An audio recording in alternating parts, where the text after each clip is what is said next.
নামাজ পড়ে, রোজা রাখে, দাড়ি টুপি আছে, জুব্বা পাগড়ি আছে, পাঞ্জাবি আছে, সবকিছু আছে, কিন্তু তার চরিত্র হলো সে বদমেজাজ। এ কখনো ভালো মুসলমান হতে। রাগ আসলে চান্দি গরম হয়ে যায়, ভাঙচুর শুরু করে, এলোমেলো করে ফেলে, সব মাথা গরম হয়ে যায়, হট মেজাজ হয়ে যায়। তার মানে এই ডায়রিয়ার রোগীর মতো রোগী কন্ট্রোল করতে পারে না, এটার স্ক্রু ঢিলা। রাগ খারাপ জিনিস না, রাগ মূলত খারাপ জিনিস। রাগকে নিয়ন্ত্রণ করতে না পারা, এটা হলো খারাপ জিনিস। অনিয়ন্ত্রিত ক্রোধ, সীমাহীন রাগ আমাদের মধ্যে আছে না নাই?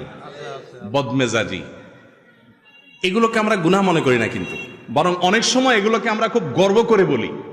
আরে উল্টাপাল্টা দেখলে আমার চান্দি গরম হয়ে যায়, বলে না? ফুটানি মেরা রোগী রোগ ধরতেই পারে